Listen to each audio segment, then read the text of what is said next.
Yeah! Hi అండి. ప్రస్తుతం మన తెలంగాణలో సీఎంగా రేవంత్ రెడ్డి గారి పరిపాలన మీకు ఎలా అనిపిస్తుంది?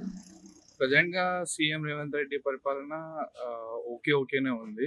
ఎందుకంటే బేసికల్లీ స్టూడెంట్స్ గ్రూప్ 1, గ్రూప్ 2 ఇవన్నీ ఇంకా సెటిల్ కాలేదు. అండ్ మోర్ ఓవర్ శాంతి భద్రతలు కూడా కరెక్ట్‌గా లేవు.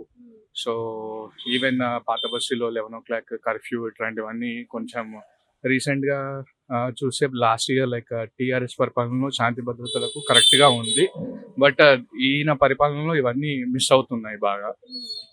అంటే ఇప్పుడు ఈయన చేసిన పరిపాలనలో మనకి కొన్ని గ్యారంటీలు ఇచ్చారు. కొన్ని ఖచ్చితంగా అని చెప్పినట్టు కూడా కొన్ని వినిపించాయి కదా! మరి ఇప్పుడు అవేం కనిపించట్లేదు.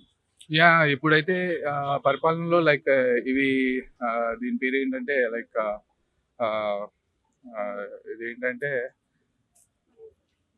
లైక్ అదేముంది పరిపాలనలో వీళ్ళిచ్చినవి ఉన్నాయి గదా! లైక్ ఉచిత బస్సు ఇవన్నీ అని జెప్పేసి అని అంటున్నారు. బట్ మహిళలకు ఉచిత బస్సు ఇదంతా కరెక్టే. బట్ ఫుల్ రష్‌గా ఇవన్నీ ఉంటున్నాయి.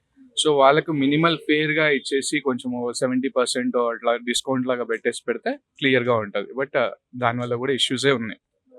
అండ్ ఇంకొకటొచ్చేసి ఆయన ఇప్పుడు మనకి ఆంధ్రాతో కంపేర్ చేసుకుంటే చంద్రబాబు నాయుడు గారు అధికారంలోకి వచ్చినప్పటి నుంచి అన్ని స్టార్ట్ చేసేసారు. కానీ ఇప్పటి వరకు 6, 7 మంత్స్ అయినా గానీ మన దగ్గర ఇంకేం స్టార్ట్ కాలేదు. దానికి రీజన్స్ ఏమై ఉంటాయంటారు? తెలీదండి.